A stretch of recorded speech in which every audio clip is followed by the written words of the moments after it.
Hi, everybody. Martin here. And I'm Ashley. All right, and right now we're going to be talking about safe partying.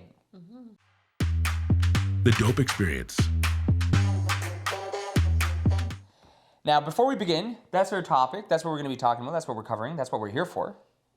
But before we begin, I would like to just point out that we're not here to judge anyone. We're not here to tell you what you should do, what you shouldn't do. We're really just here to give you some advice, give you some information so that you can make a better, a more informed decision, safer decisions for yourself when preparing to go to a party or being at a party. That's right. Yeah. So to start us off, so when we're talking about partying, safe partying, what's a party? What are we talking about here? Well, it could be just like a good time, people getting together. Sometimes there can be drugs and alcohol involved. Sometimes there could be a party inside a house. It could be outside in the woods. There's different places you can party. That's right. Yeah, generally, like you said, yeah, it might be at a friend's house or maybe sometimes it's outside. Because at your age, I'm assuming that you're not, not old enough to go to bars or clubs. So usually the settings would be, with a group of friends. And most often, more often than not, you're probably gonna have some substances there, like alcohol or drugs and things like that. And people want to experiment and they want to try things out. So we're here just to sort of like give you some pointers on like what you can do to make sure that everyone's gonna have a good time and we're not gonna run into like some really dangerous situations. One of the expressions we like to use are start low. Go slow. That's right. So what that means, when I say start low, that means if you're gonna like try a substance, whether it's for the first time or maybe you've used it a couple times before, you're maybe not entirely sure what the source is, where this is coming from. So you probably want to just start low. So even if your friend or cousin or whoever says, "Hey, you should take this amount," maybe think about that and maybe take a lesser amount and see how that reacts because everybody reacts differently to these substances. And going slow just means that, if you find, oh, it's really not having that desired effect I was hoping for, don't rush into taking more because you might end up just suddenly, maybe it just hasn't kicked in yet. Maybe the substances haven't started taking its effect. And if you start taking more, then you're going to have way too much and it's really hard to take it out of your body at that point. That's right. And it's also important to note that everybody reacts to substances differently. So the amount that you're taking might affect a friend in a worse way. It's important to let everyone make their own decisions on what they're going to take because everybody reacts to substances differently. And of course, make sure that everybody is being as safe as possible.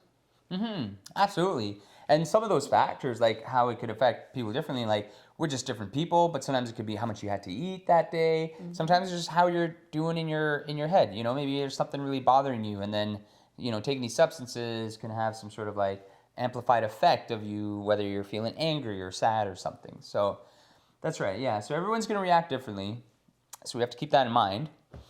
Another thing we do to get ready is like, have you ever used a party checklist? I have. Yeah? It's very important. That's a good tool. What is that? What do you kind of? Because I'm sure everyone has a different party checklist. What would be some of the things on your party checklist that you might have? Well, I think it's definitely important that if you are attending a party that you have a trusted friend or friends around you and to not leave each other and to kind of have a safety plan in place. So knowing how you're going to get home, having a backup plan if for some reason your ride falls through, having like a plan B. Martin, you had mentioned as well eating well. Yeah, that's right. Yeah, because all these things can have an effect on how your night is going to go. Now, sure, we all, when we're all doing things for the first time, we don't know all of this, so we just sort of fly out there and like we're just gonna have a good time, and I'm not gonna think about it. That's good energy, but also if we can just do these little things in advance, it could really make or break how your evening's going to end, you know, how you're going to be feeling by the end of it. Whether that's emotionally or physically, you know, you don't want to get sick, but also you don't want to get in a place where you're just feeling really terrible about yourself because of some of the things that you've done. Yeah, and another one of those things is like, yeah, like deciding your limit and like sticking to it. So if I say like, you know, tonight I want to get a little buzz, but I don't want to get too crazy. So I'm only gonna have 3 drinks, and Ashley, I want you to hold me to that. I'm sticking to 3.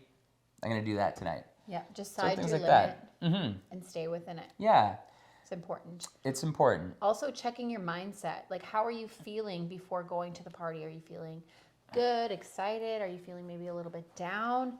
That could affect how you feel on certain substances. So I would recommend that if you're not feeling that great, maybe to either A, stay home, or B, avoid taking substances. Yeah, that's a good idea. Yeah, whether you're sad or angry, sometimes you might have had like a misunderstanding with a friend at school, with a schoolmate, and you're still really kind of angry about that. But then when you go to this party and substances get involved, and then egos and things, you know, it could turn into a real, potentially violent confrontation. That's right. We want to try to avoid that. Another thing, you know, with the party checklist is, have you heard of the party mom or party dad? I have. Okay. I've been known to be a party mom. You've been a from party time mom? to time. Okay, yeah. I've been a party papa once or twice. So what does that mean? If we just kind of describe someone who's never heard of that before. Okay. Just so the basics. I would say that the party mom or dad is the designated person that evening that decides they're going to stay sober, and they are going to look out for all of their friends at the party, making sure that people are drinking water in between their drinks. You know, if there's any drama, kind of diffusing the situations, making sure that their friends are deciding their limits and staying within it, starting low, going slow, making sure that everybody's getting home safely, not leaving people alone is important. That's a good point, yeah. Yeah, and if there's an emergency, then you can be the one to kind of lead getting help. So yeah, the party mom and party dad is like just the designated safety go-to friend. And, you know, it's important that if you are partying often, to always have somebody designated as that person. Maybe you could take turns with your friend group, but it's always good to have a safe, sober person there looking out for everyone.